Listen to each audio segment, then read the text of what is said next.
We are about to interview Justin Wilkins. Justin has sourced over 250 property deals for investors. Let's find out how he's done it and how he got started. We've just crossed 250. So I was back to square one, like no money. Are we looking at close to £1 million worth of deals sourced? I'm going to build the biggest sourcing business in the UK, and we're going to do 100 million. So Justin, thanks for coming down. Tell us about you. Like, how did you get started in property? Thanks for having me, bro. Great to be here and meet in person after all these years that we've been talking. And yeah, for me, started in property with being an estate agent. So learning it all off the back of my grandfather who was in property. Then I went in and was inspired, was an estate agent, took that knowledge and eventually took that into buying my own first buy-to-let property. Yeah. And I guess really in 2019, got that first buy-to-let property and then caught the bug for property. If you scroll forward to now, have a portfolio, obviously now I have the sourcing business as well. Yeah.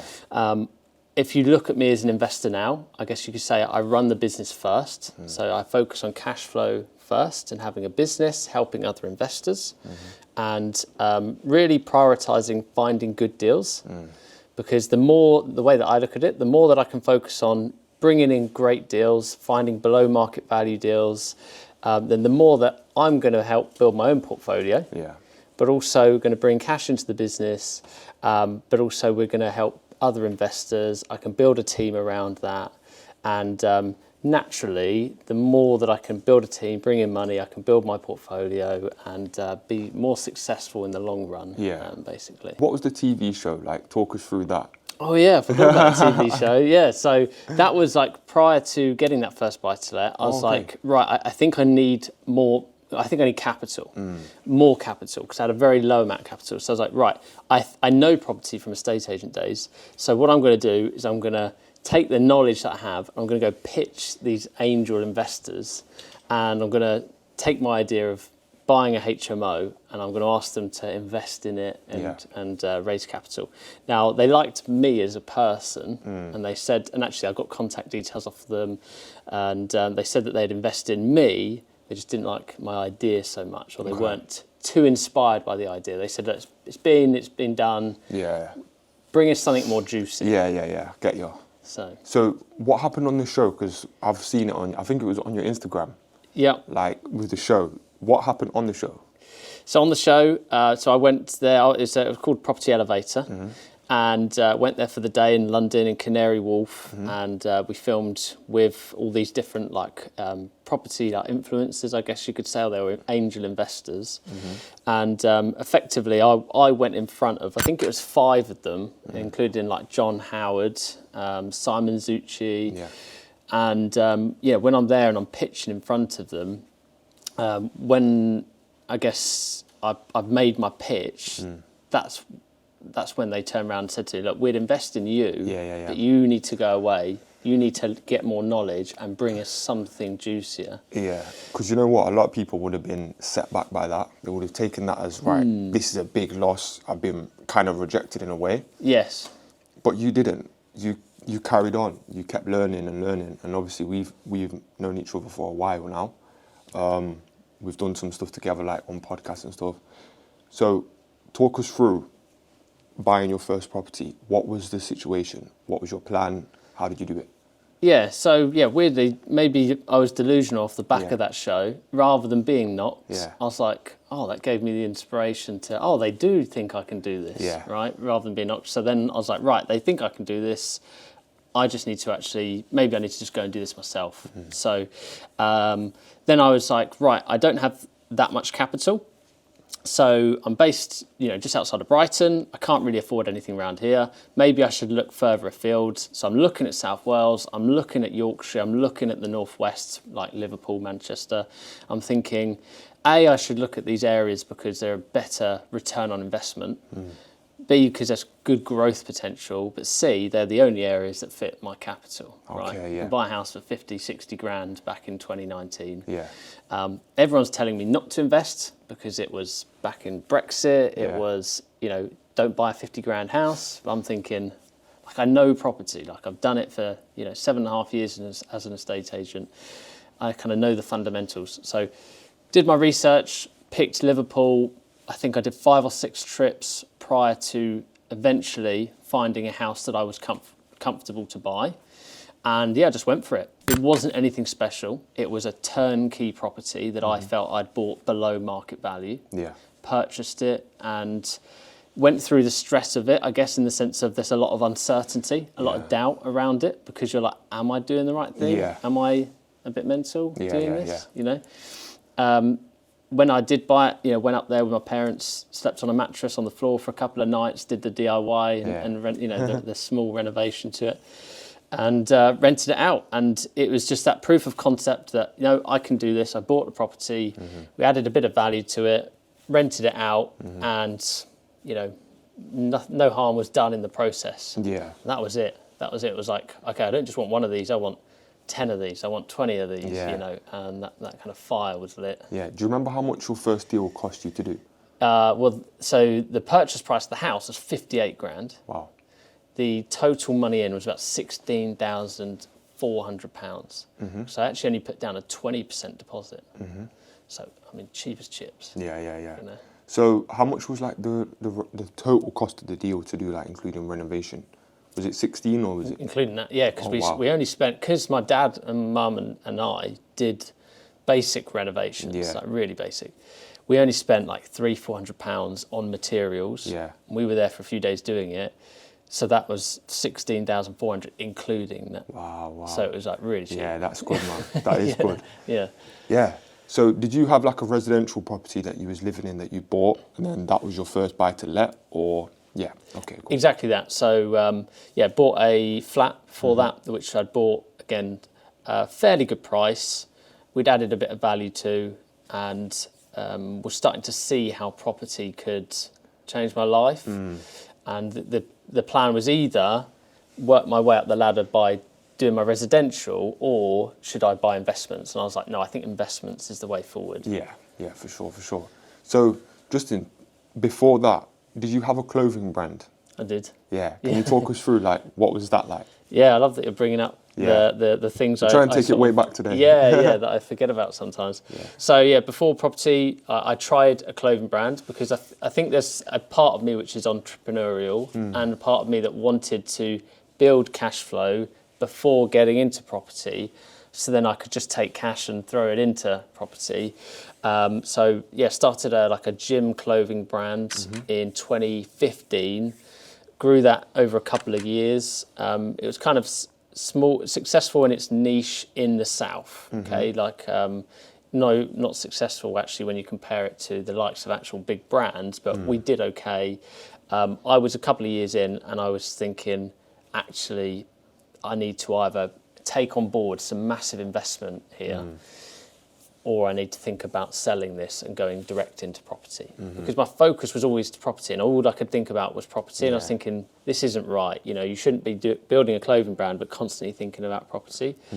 So, and a clothing brand or any business is so cash intensive, and it just needed such a huge amount of cash constantly being put back into it. And you'd buy product, or I would buy product from Turkey or Portugal, would have it bespoke made to our measurements, would have it shipped over, do all the marketing, would sell it, would make a profit. And rather than take much of the profit, you then have to go, right, we've got a bigger amount of cash now we have to buy more clothes. And you repeat the cycle and you get a bit bigger each time. But we really needed to get external money to grow it. And I was like, we either do that or I sell this beast and we go. I just go for property as it is. So I sold it, paid off any of the little debts we had, and got rid of stock and what have you, and then took the money that I had left over to put into property. Wow. But it wasn't a huge amount of money. You know? But still, to say you've built a clothing brand from scratch, built it up to a certain level, sold it, that's massive, and it shows your character and your entrepreneurial traits really to make that happen. For me, it was a really good lesson to learn, and I learned about social media. I learned about how to work with an accountant, like basic stuff, right? That it was nice to go through those motions on a practice run. Yeah. Put it that way. Are you able to share like numbers on that, like how much you sold it for and stuff? Or Oh, it was like low. It wasn't six figures. It was like low five figures. So we're talking what, 50, 60, 70? Oh, less than that. Okay, and it was like once you paid off debts. That's why I didn't have much capital to put into property. Like, if I had. Maybe because when you're building a brand like that and you're trying to go to events and you're then trying to buy 300 units of a t-shirt, you have to invest so much back into it, and you might take on like a business credit card or you invest all the cash flow back in. But then by the time you sold it and you paid off everything back, you're like, oh, there's nothing here. And it's really gutting, to be fair. But I think it was the right move because otherwise I'd have probably been doing that still, going through that kind of cycle. And I wouldn't have built a property portfolio. So I really think it was the right move. Yeah, wow, that's cool, man. It's cool. It's a really good story though, how you got started. So because a lot of people interested in how did you get the first money to do your first deal? So for yourself, it was through your business with your clothing brand. Yes. Okay, cool. So when you had this first one, how old was you? The first property? Yeah. I don't know, what was it? 2019. So 27, 28. Okay, cool. Yeah, old. And would you say that you wanted to get into property for like a long time before that? I did, but the penny hadn't fully dropped. Okay, so I started working in property as an estate agent at 16, 17. Okay. I bought my first home at 23. So I was very much like the mindset of I need to save up, I need to get a mortgage, I need to buy a home. But it wasn't until 24, 25 when, and I tell the story of like, and it sounds a bit cliche, but I was out on like a Tuesday morning, like a nice Tuesday sunny morning. It's like 10 a.m. I'm going through the motions of being an estate agent, which although people think it's a very easy job, and it is easy in terms of like there's not too much technical, it's still a very stressful job. There's still a lot to manage, a lot of plates to spin. I was going through the motions of the job, and this guy pulls up like in really nice Range Rover. Seems like he's just living the dream, basically. Yeah, exactly. Yeah, and I'm like, well, I mean, what's this guy doing? Like, it's Tuesday, it's 10 a.m. He's like living on his own time.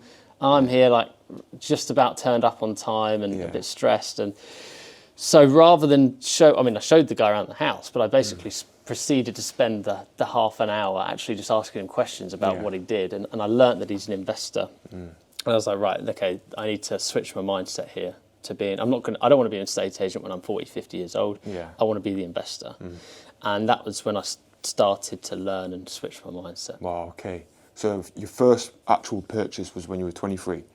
Yes, on the home. Did you get any capital appreciation? So did that property go up in value just from owning it, or was it? Yeah, it was like combined just from owning and through doing like DIY on it myself. Bought it for 165, sold it for 200. Okay. In terms of right now, do you still have like residential property? I do. Yeah. So the bungalow that we bought, what was going to be like a bungalow residential flip. So I sold the flat. I was like, right, I'm going to do this again. But at the same time, launched Property X. And I was like, I can't do this all at the same time. This is chaos. So I was like buying buy-to-lets and doing refurbs in Liverpool. I was launched Property X and doing sourcing. I was mentoring, and then we were extending the bungalow. Did like a 4-metre extension on the back. And I was like, I just don't want to. I don't think I want to move. I think I want a bit of stability. So we stayed there, and we're still there now. Actually, and I think we will eventually move and upsize again, but. For now, we're staying. Cool. Because I saw that bungalow one; it looked quite interesting. When you were posting about it, So Justin, let's take it back. So you're on one property, 27 years old. What happened next? So I was back to square one, like no money again, and I was thinking, right, this is good. I've got that first buy to let, but I'm back to no money, and I need to get more properties. Like the bug has truly hit me. So I'm thinking, what do I do? So at that point, I was like, right, I need to learn how to get more properties by raising money. I thought that was the route. doing the buy, refurbish, refinance process. So I got a mentor on board, or started working with a mentor, and he taught me a few things which fundamentally, like, I'm so grateful for. So he was a chap called Adam. He had like 12 properties at the time, and he said to me, like, right, this is how you do buy, refurbish, refinance, and this is how you raise private finance. Okay, and what you need to do is find someone to loan you the money and go out in there and do buy, refurbish, refinance. Yeah. But he also said, you need to consider sourcing. Okay. Okay. He planted the seed. Yeah. I wasn't fully bought in, but he planted the seed. But yeah, based off of that, I then went out there and started doing more viewings. He also told me to start doing direct to vendor. A bit of a lucky story. I did 2 direct to vendor letters, and one. Damn, that's some crazy statistics. One owner came back and that's mad. Yeah, 50% conversion rate. Never had that conversion same. ever since. Because usually it's like you send 100 letters, maybe you get 1 or 2. Honestly, like it's crazy. One year I did like 20,000, and my conversion was like terrible versus that was like a 50% conversion. But so off the back of that, bought a few properties off of that owner, and I've probably bought 3 or 4 houses per year since then. Not always kept them. Some I've bought and flipped, some I've bought and traded on with no refurb, and then obviously some I've done the buy, refurbish, refinance process on. As I've said, I've also sourced a lot. That's been my real focus. Yeah, which we will come on to 100%. I'm really interested in that. Okay, so you've done more deals here, you've kept some, you've sourced some on, etc. But in terms of the portfolio right now, yes. What's your current portfolio like at the moment? In terms of like the what they are or the numbers? Yeah, like the ones that you've kept. So they are like single. They're all single lets for one. So a lot of people do wonder that. They wonder if I've gone into HMOs or service accommodation. I've actually stuck with single lets. Okay. Although I got very close to doing HMO at one point. The deal didn't quite come off, and the owner withdrew.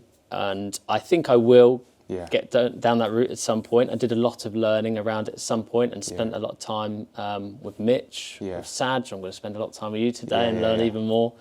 I've stuck to single lets because, again, like my business is where I put a lot of my time into, and then I don't mind, therefore, my portfolio being quite simple, quite hands-off, quite basic, because that isn't what pays my monthly income. Yeah, it's the sourcing would you say, sourcing and your coaching and stuff, is that your main focus? Yeah, like definitely the sourcing is predominantly. Wicked. Okay, so when you started working with investors, how would you structure it with the investors?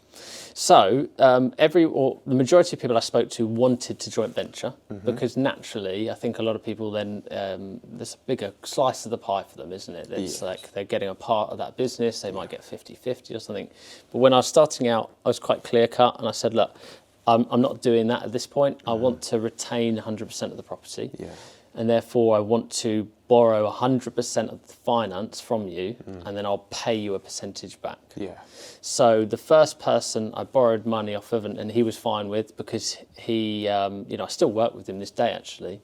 That was 2021, I think March. I borrowed the money off of him. He loaned it to me. I then went and bought a £50,000 property with it, which was boarded up and looked, for want of a better word, looked like a crack den.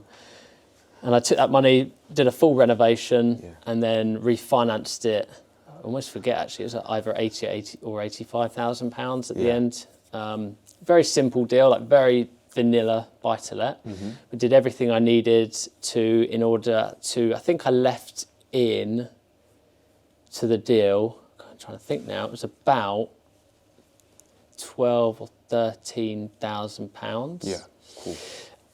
And basically in that time frame, over the year of doing the deal and obviously going to repay him back the money, I was then working hard to then save money to then be able to leave that money in the deal to then repay him back, if that makes sense. Yeah.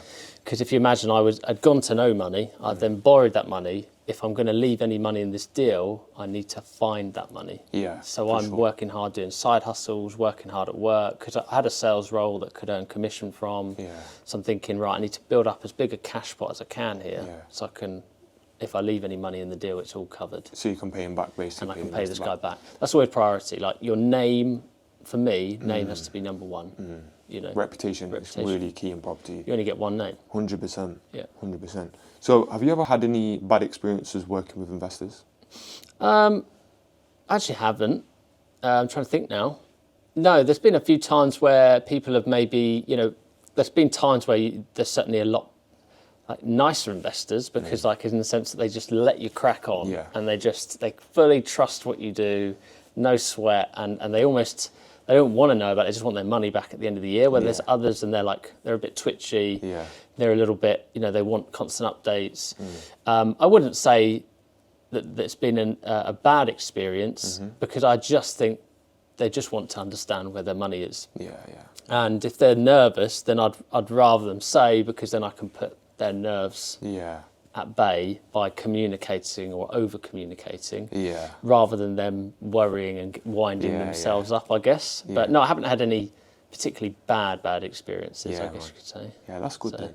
So when you were structuring it with the investors, did you usually do it over a 1 year period, say on a 10% interest rate, that kind of thing?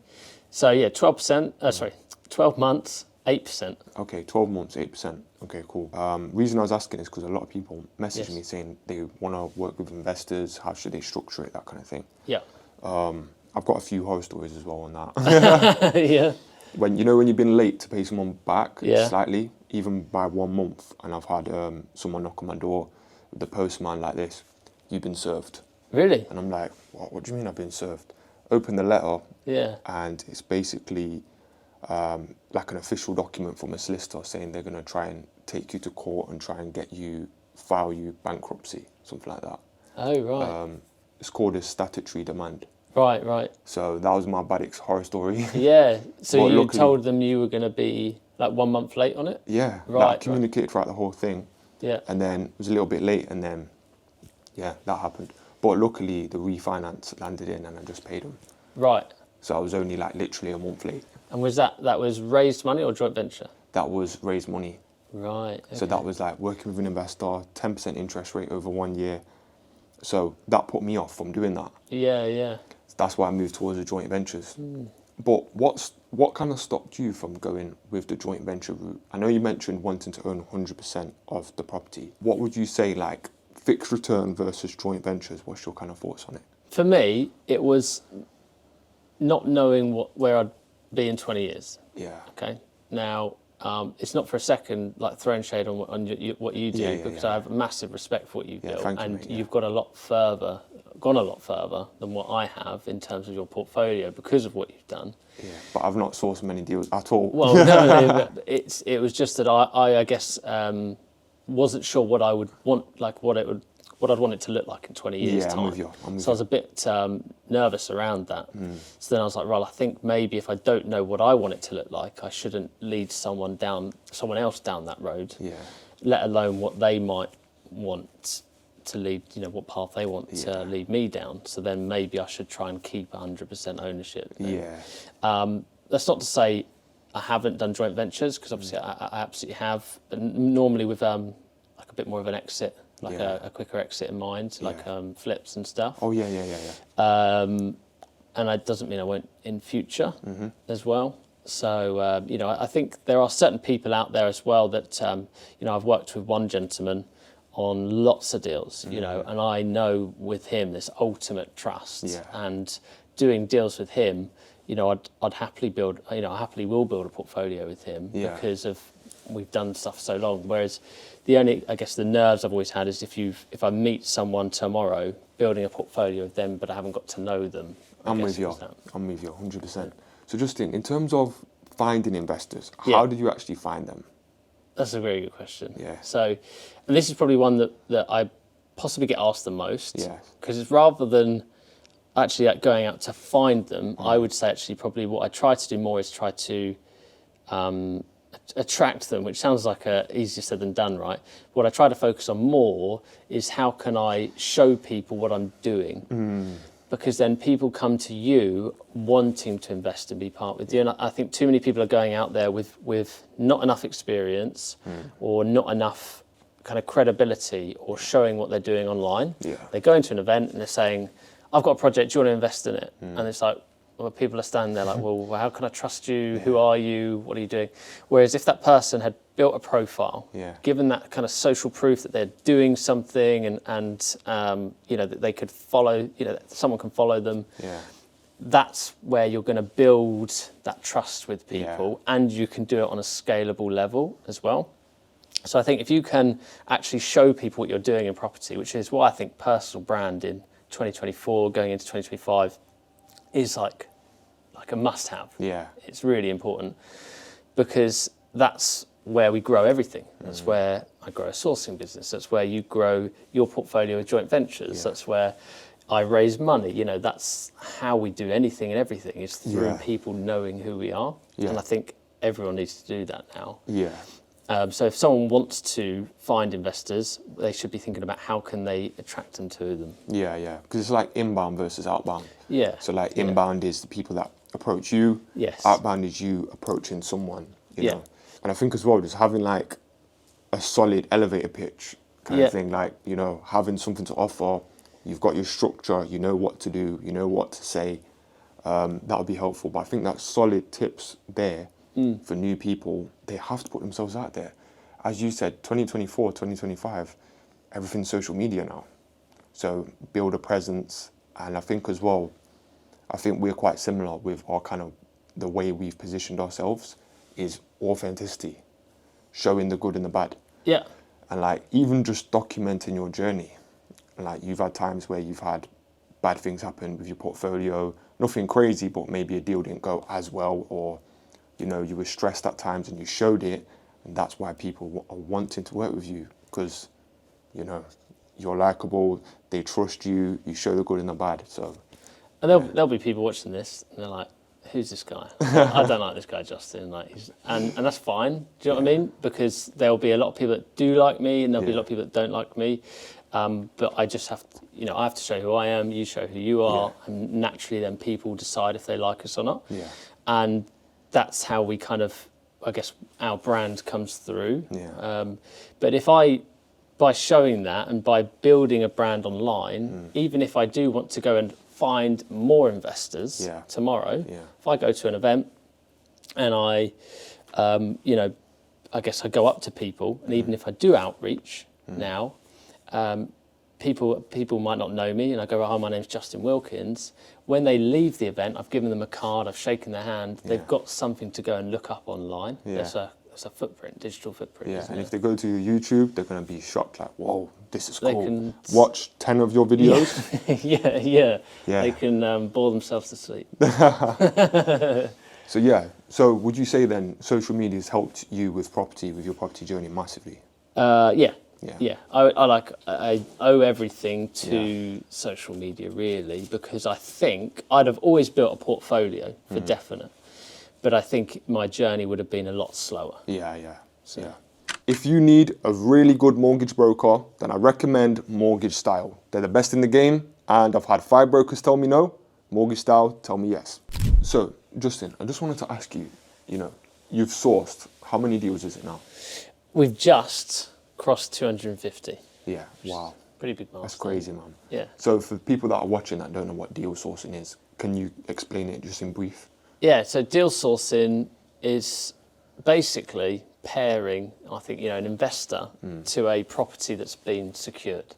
Okay, so the way I describe it is an estate agent, which you'll all have heard of, is there to sell someone's property, aren't they? So if you want to sell your home, you go and list it with an estate agent. Well, we're kind of that, but in reverse. If you're an investor, you want to buy a property, well then, if you're time poor, or perhaps you're struggling to find a good deal, well then you might look to work with a sourcer to find you a good deal. Now, there are a lot of people out there that are sceptical about sourcers because, like some estate agents are bad and they give estate agents a bad name, there are some sourcers that are bad and they give sourcing a bad name. So you do have to, make sure you do your due diligence on them and make sure that you work with a good company, but there are some really good sourcers out there. And if they can find you a good deal, which actually builds in the cost of that sourcing fee, then I think it's really worth its weight in gold, because it can save you time, effort, and money in the long run. So what made you want to get into the sourcing side? I mean, I didn't at first. I was thinking, no, I just want to build the portfolio. I was sceptical on sourcing too. And so that first mentor mentioned it to me. He said, look, you're doing lots of trips. You should really consider this, because if you're doing 5-hour trips and you're doing 20 viewings, you should at least think about coming back with something to show for it. Yeah. And then on top of that, I would meet up with Jack Smith, who's a fellow YouTuber of ours. I then, a good friend of mine and my sales guy at Property X, a guy called Steve. He was also part of this sort of decision as well, and my partner. So there's sort of 3/4 people there, who are all suggesting to me that I should really try and bite the bullet and do it. But I guess particularly Mentor and Jack, who had experience in sourcing, said, you really need to try this and make a go of it. So I thought, right, I'll give it a crack. What's the worst that can happen? So launched Property X, put my name out there and said, look, I'm going to try sourcing some properties. And within a matter of weeks, I did the first one. And I was almost a bit like, I can't believe that this is a real thing. Like, you know, I had an off-market property. It was a turnkey. It was a very simple deal. I'd got a bit of a discount on it.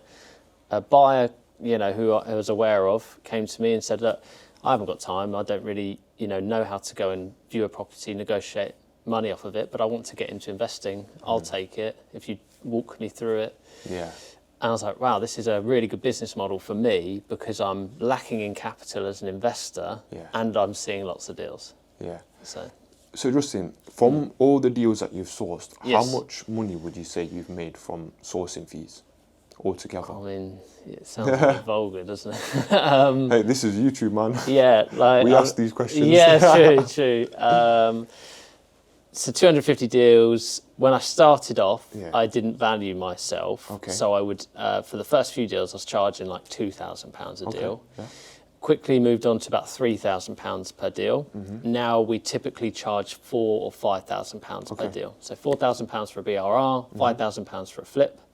So people can do the maths themselves. They can probably work out roughly what we've sort of made. That's over a 3-year window, and we do well out of it. I really can't take the credit for it, of doing all of those 250, because the way in which I started was I did all of the work myself at the beginning. So that first 6 months, it was solely me. And then I was like, right, if I continue like this, I'm going to burn out, or I'm not going to be able to do a higher volume of deals. So then I was thinking, right, how can I do the more deals, but by spending more time behind the desk rather than doing loads of viewings. I was like, right, I need to start thinking about how I can work with other sources, and how I can also think about taking someone on in my team. And so over the years, I've through trial and error, I've hired people and fired people, and I've worked with other sources, and I haven't sourced all of those 250 myself. What I've done is created Property X, which is a hub of investors. I now have a guy called Matt that works for me. He's like my right-hand man in sourcing. He basically matches the properties that we find to the investors, and I kind of oversee and quality control it, basically. So he's very much part of that as well. We've done a good volume of properties this year. He's been a big part of that, and we thoroughly enjoy what we do, really. So have you sourced any deals like today or yesterday or over the last couple of days? This week we actually had a really good week. So sourcing's like London buses. It's like it's either none or they suddenly all come in all at once. So like this week we're only on Wednesday. No, we're on Friday. On Friday. So like I'm just trying to show the realities of it. So how many would you say roughly this week? We've done 4 this week. 4 this week. We've agreed 4 this week, and I think we're on 6 or 7 for the month. But we could equally have next week where we do nothing. Or we could equally have a fall through. Or, it's not always smooth sailing. Exactly. I'm with you. So I'm doing some quick maths here. Are we looking at close to £1 million worth of deals sourced? In sourcing fees. Not quite. No, Okay. not yet. Not yet. Yeah. No, but within the upcoming years, Yeah. we'll get there. Yeah, we'll that's get there. really good, man. But not that level. And that isn't, to be honest with you, that's a really cool metric that I want to get to, but that's not the sole metric. Something I realised in property, and I've really like optimised for now, is that I really thought when I got into property, I was like, I think I really love the refurbs, and I was putting all my attention focused into refurbs because I thought I loved refurbs, and I was almost forcing the fact that I loved the refurbs, but I don't think I do. Yeah, I think hard, I think refurbs are stressful as They hell are. at times, you They know. are.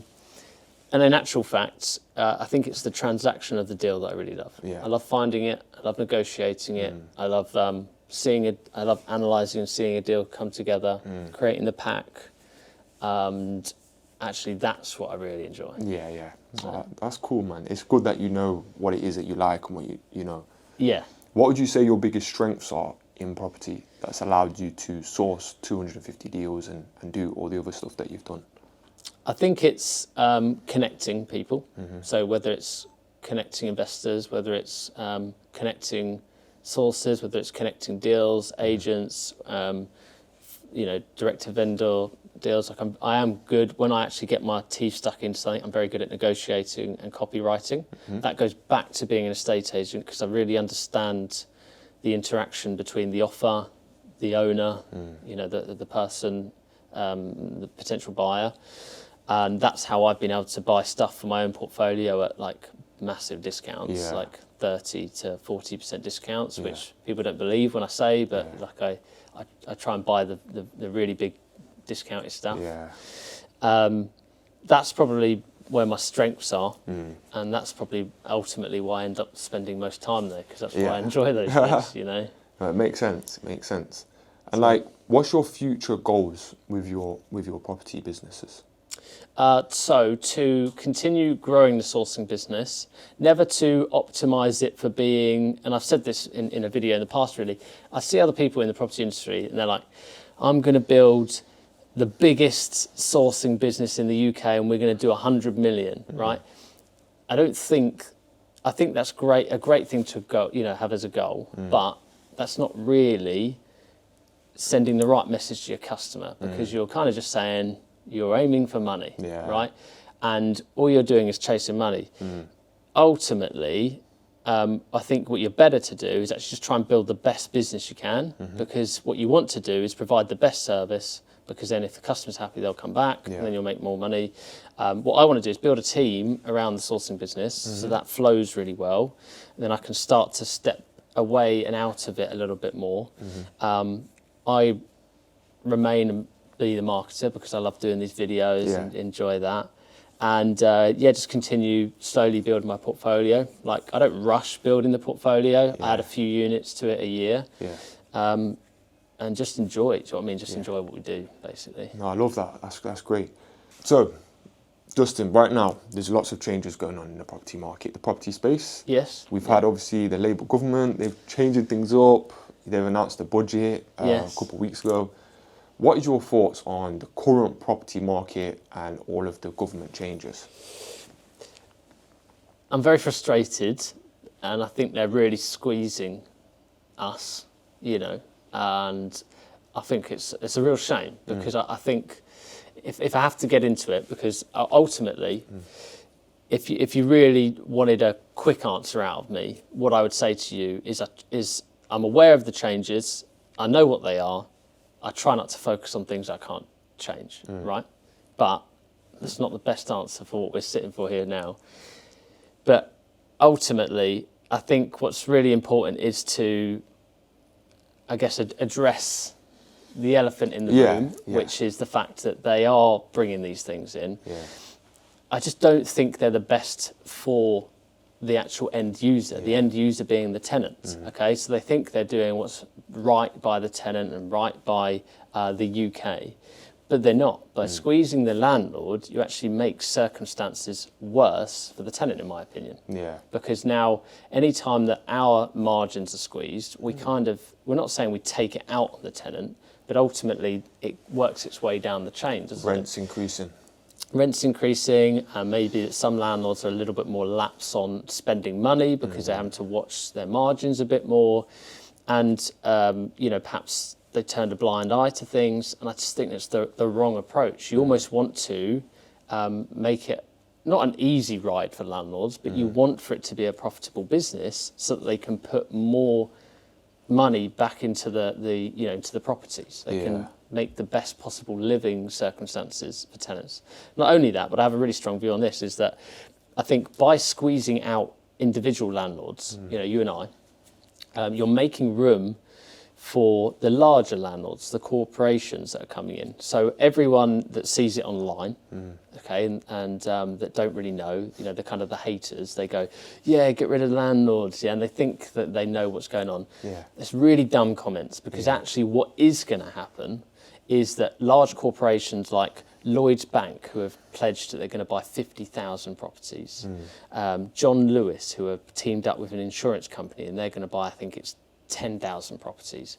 They're going to come in, they're going to buy up all of these single let properties.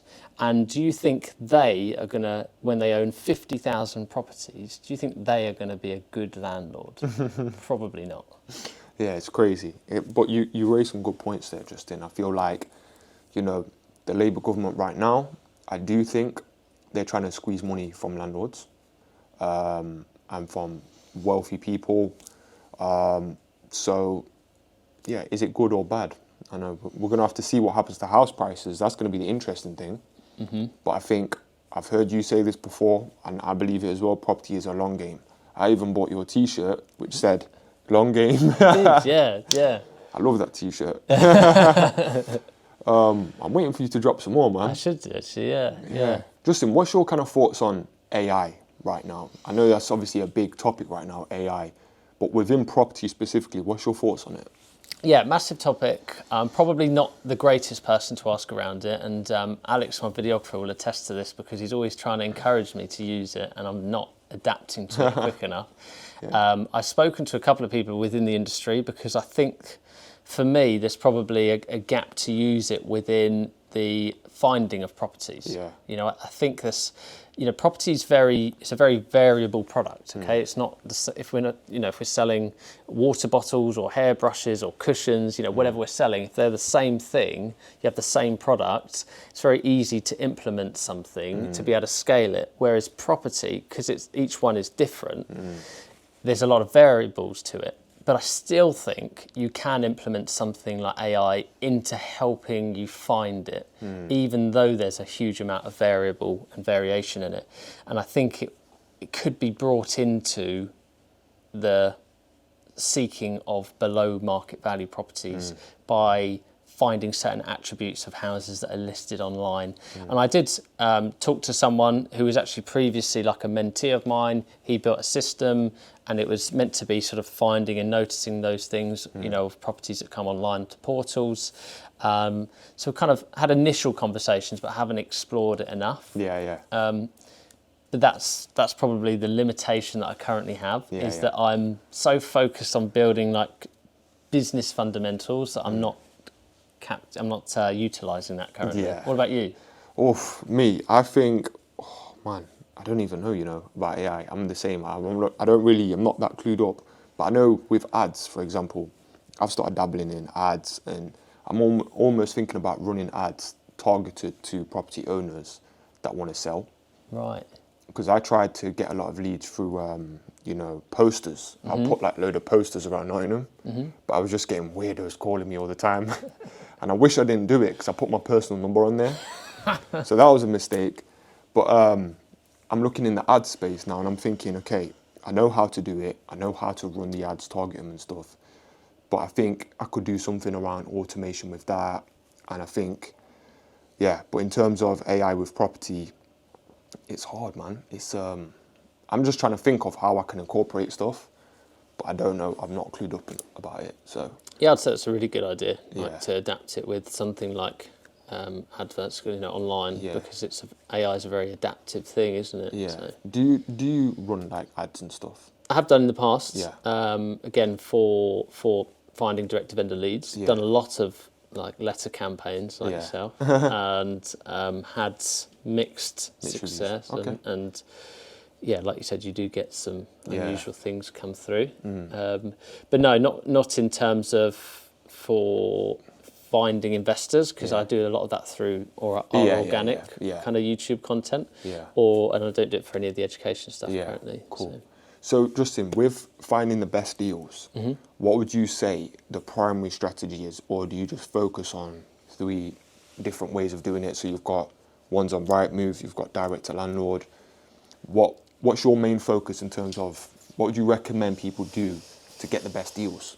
So what we do and what I recommend people to do is slightly different, and I'll give both. Yeah. So we're like multi-channel, and that is because obviously we're just trying to do everything and sweep everything all at the same time. So we do still sweep all of the portals because we want to see everything that's coming online. We work and build relationships with agents in the areas that we're looking in, and I have typically, if I'm building out an area like the Northwest, like I don't source so much there now, but when I was sourcing in Yorkshire, when sourcing in South Wales, I will have someone that works for Property X, like a rep that is able to be on the ground, do viewings for us, get to properties for us quickly when an agent brings us something.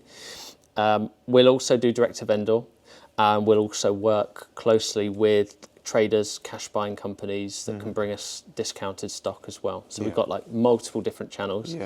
For someone that's like wants to get started, I would say just go to the lowest barrier to entry, and that is look online and then go into agents and like just become a nuisance to agents. Not in the sense of like taking the tray of donuts in like you hear in the seminars.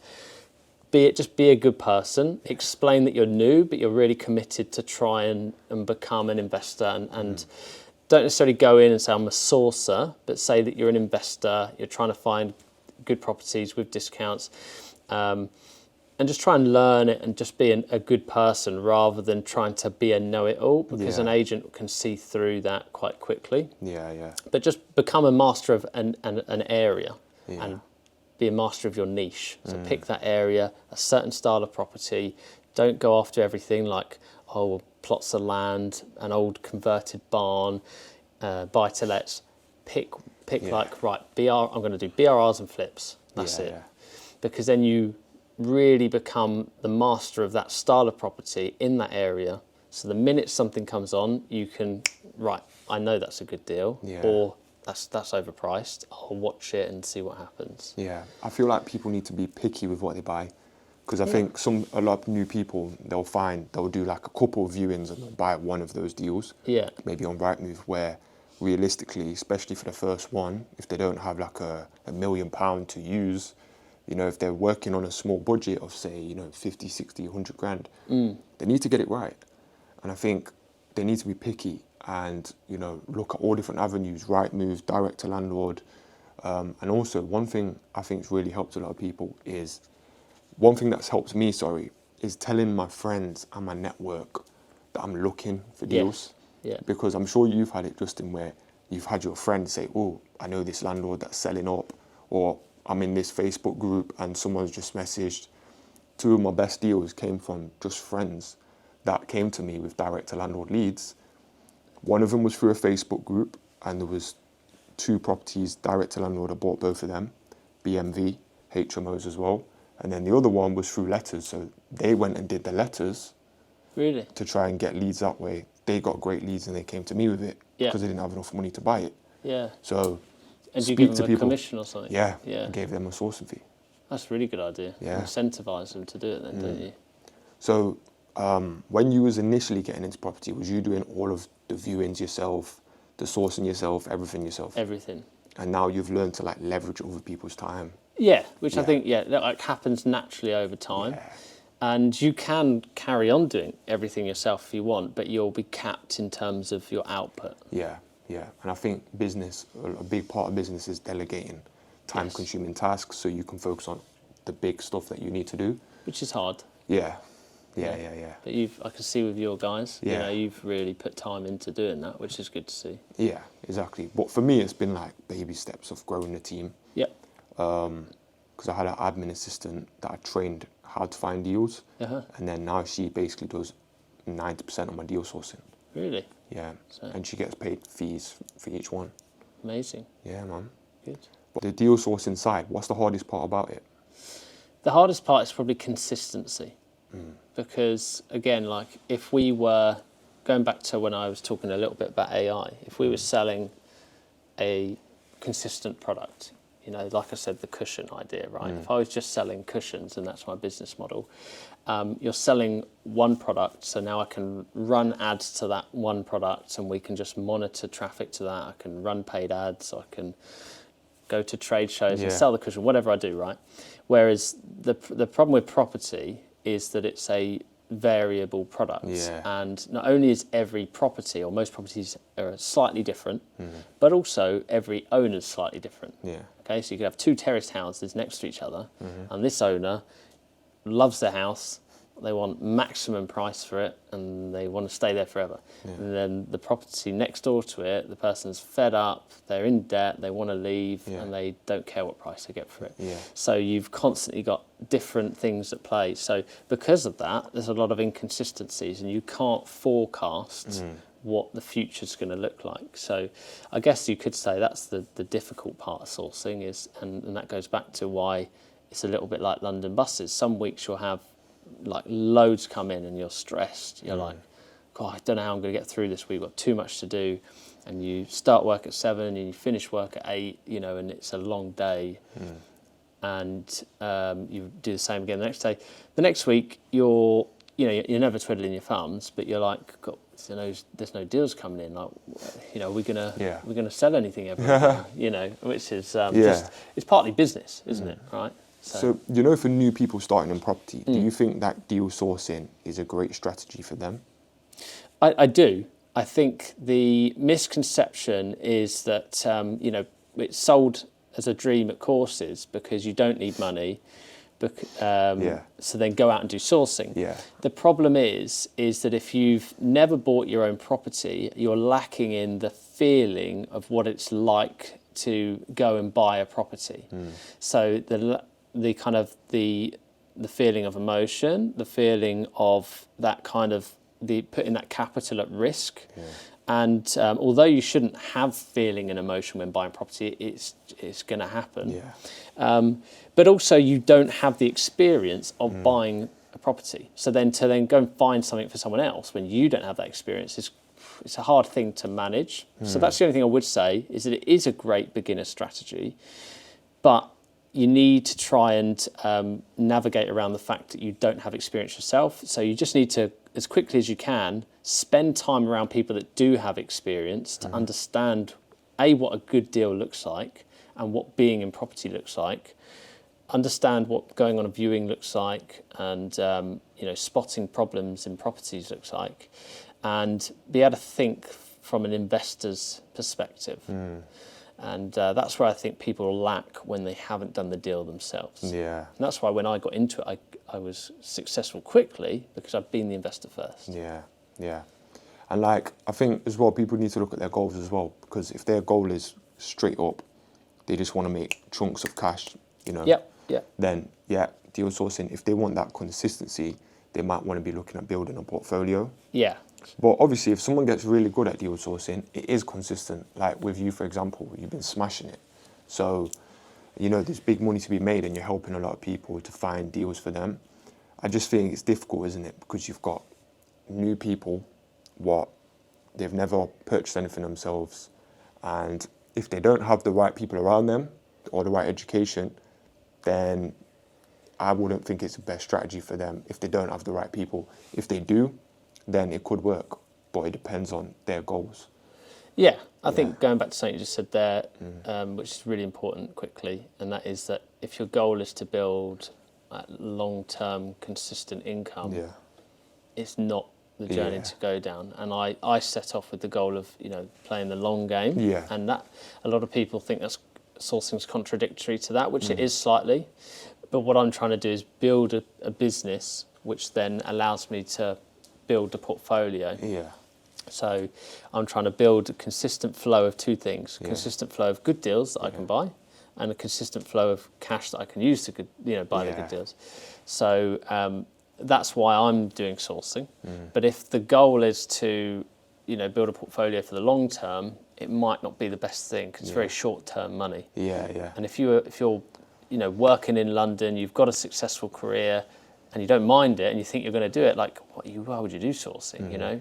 Sourcing is not something you do if you're time poor. Yeah.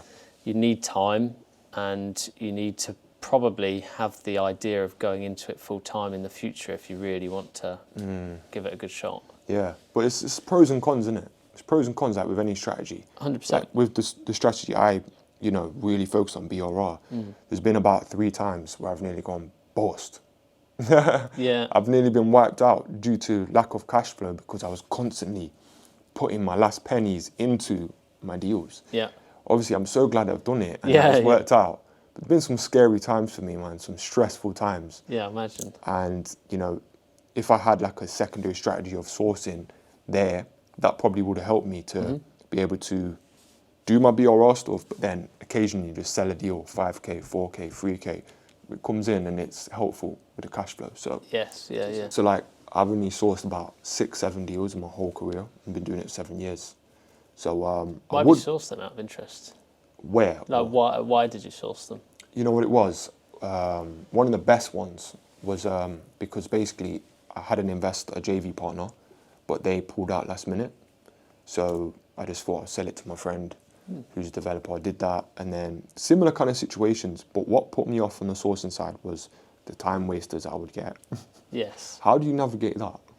It's a good question because, if you're new to sourcing and you've got like a pool of 10 investors that say they're interested in buying a deal, you quickly find that if you take a deal to those 10 investors, they quickly disappear. Right? So it's strength in numbers to start with. So as a business, we have a WhatsApp group that's got well over 1,000 investors in it now. Wow. We have a total of 4,000 on our database. But also what we do is, so we do part of our business where we send it out to that group. That's normally like when we're selling flips, we're selling stuff that comes in quite quickly, we send out to that group. But the bulk of our business is done through bespoke sourcing, which you've probably heard of. Yeah. Again, probably a bit of a buzzword in the industry now, isn't it? Like bespoke sourcing is effectively we take on clients up front because now we understand they're serious. Yeah. We take their payment up front, we get their commitment up front, get their paperwork up front to check that they are, fully, we can make sure that we're compliant on our end. We get their criteria and we can make sure we actually find them what they want as well. Yeah. So you can match the deal specifically with some people, but some more go out to the group. Yeah. So like we might send 1 or 2 deals out to the group every week, and then we might, find for 1 or 2 clients every week. Yeah, I'm with you. To say if someone's in sourcing right now, would you say for them they should take a fee up front from a potential investor? I do. There's 2 ways they can approach it. They can build themselves out a list, and they can then go and find the property and send it out. There's always going to be that element of risk. If you put all that time into finding the deal, you send it out and then you haven't got a buyer for it, you've now found a good deal and you've possibly burnt the relationship with the agent or however you find it. Whereas if you're starting from scratch, you could actually now spend all of your time going, I'm going to find the investor first, because you only have to then find 1 investor that will sign up to you rather than finding 20 or 30 investors to sign up to your list. All I would say is that make sure you are actually good at finding the deals. Like if you're definitely able to find the deals and negotiate discounts and secure them. Yeah, man. Then do that. Do you guys offer project management as well? I like this question because we did. So in 2022 and part of 2023 we did. And it was probably the worst year ever. Stress. Oh my God, yeah. We did over, I think in total I've done over 50 refurbs. I think 40 of those are clients' refurbs. And and it's not the client's fault. It's not their fault. It's stressful. It's the fact that you're now, I mean, you know what it's like, how stressful it is to do a refurb for yourself. But now take away the fact that you don't get any of the benefit of owning that property at the end. But also, like, if you do a refurb for yourself and there's £2,000 worth of uncovered costs, extras, and you kind of go, oh, that's really annoying. But you absorb it yourself, right? But only you're not absorbing it yourself. You're having to go to the client and go, look, we've uncovered this problem where the joists are rotting and it wasn't found on the survey and we didn't spot it because everything was covering it, and you've got to go to the client with that, and it feels really bad. Feels like shit. Yeah, it does. yeah, I was trying to avoid that. It feels really bad going to them with that, and I just what I found is that I really didn't like that feeling, and also the actual main reason we stopped is that it's quite operationally difficult to grow that side of the business. And we could have done it, but I wanted to actually take my team's time away from that, put it back into, can we just find more deals and better deals? So we went, right, what we're going to do instead is, instead of managing refurbs, we're going to put all our time into finding better deals and more of them. And what we'll do is we'll find builders that are just at the top of their game, and that they kind of do a bit of project management themselves. If you find we call them premium builders, but if you find a builder who charges a bit more and they'll provide weekly photos, and they are actually on top of their admin, they've got a good team. We sort of introduce our clients to those kind of builders. It's really hard with dealing with builders. I'll be honest, like from my experience as well, like it's hard. Some of them just move a bit crazy. It might be you have a great team and then their pricing just keeps going up and up and up, or you might have someone massively overpromise. You find a build team, they overpromise massively, and then they just underdeliver. If it's hitting you with a load of extras or wanting to get paid too quick, paid too early. There's lots of moving parts to these refurbs. It's not a case of, quick 15k on this house and 20k on there. I feel like those times are done with construction prices. It's gone up a lot over the last few years. You've probably really seen that, haven't you? Pricing going up. Yeah, definitely. So. But when you get a good team, you just have to keep them sweet. Keep moving them on to the next one. You don't want to lose them or for them to go on to someone else's project. So. That's it. Have you got a team that you work with mainly on? So I've got like my main team, but I've also got other teams as well. But it's difficult, man. It is hard work. It's just like relationship management, that kind of stuff. But Justin, is there any tips you want to give to new people that are starting out in property, and they're trying to, let's get specific, they're trying to choose their strategy right now. What would you say to them? So strategy comes down to three things in my eyes. It comes down to time, so your available time. It comes down to capital, your available capital, and then your goals. Okay, so if you map out those three things, you can very clearly decide what strategy you need to go down. So to go through that in a bit more detail.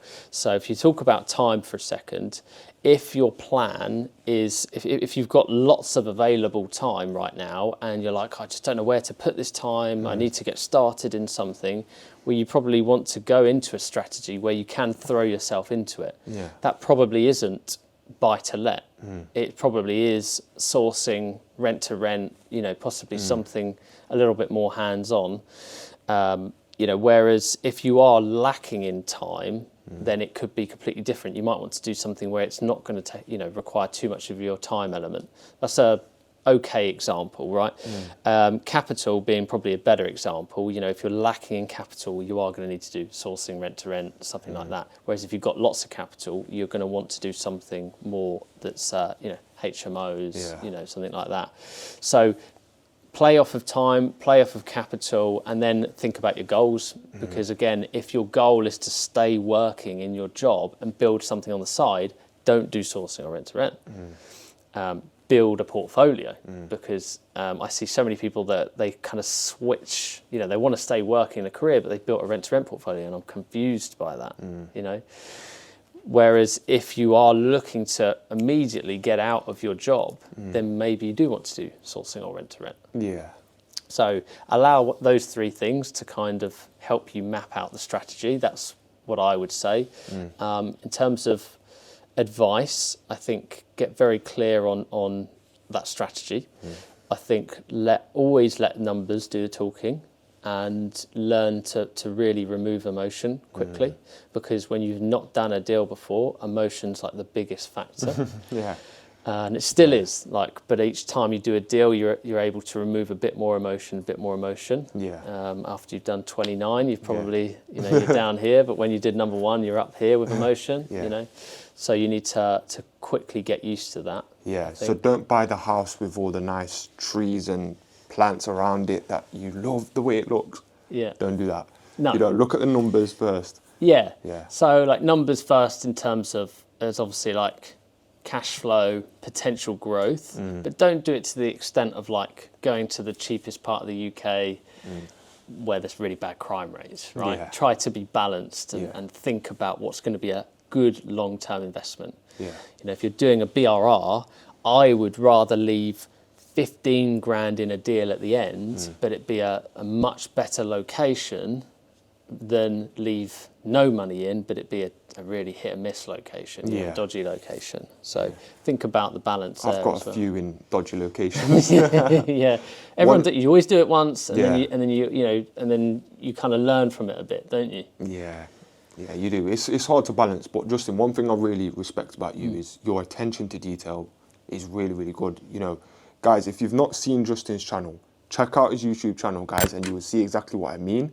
Because I've watched some of your videos before, and the breakdowns you do, incredible. I appreciate that. I've tried to do similar stuff where I'm giving a detailed breakdown, and I'm like, this is going to take me forever. Would you say that comes down to your like organisation skills and that kind of thing, or are you just very like, you've just got great attention to detail? Where does that come from? I wouldn't say I'm like great attention to detail. I just say I love the numbers. Okay. I love the deal. I love the numbers. That's what attracts me to like reviewing a property, if that makes sense. To see what I'm going to get out of it, and that's where my brain goes. So it's probably why I like to break it down like that in videos. But you must be good at tracking stuff, because when I'm giving when I'm looking at your breakdowns, I'm like, wow, okay, you spent £29.30 on this chair, and I'm like, damn. What's your tracking system? I do like a spreadsheet, and CRMs, and I enjoy putting them together and putting my head into those. So it's probably based off of that, really. Yeah, man. Sometimes I just look at a spreadsheet and I'm like, man, I wish I listened in school. Yeah. But luckily, I'm in a position now. I've got a good team around me. I've got some spreadsheet killers around me. Yeah. But yeah, you got to play to your strengths, don't you? Definitely. Yeah. Justin, thank you so much, man. Pleasure. I appreciate it. It's been a great conversation. Guys, remember to like, comment, and subscribe on this video. And as well, make sure you check out Justin on all social media platforms. We've got YouTube, Instagram, TikTok, LinkedIn. Yeah. What else we got? I think that's it. Facebook, everything. Guys, just check him out. He's all over. Justin Wilkins. Justin, thanks, man. Mate, thank you very much for having me. It's been a pleasure. Problems.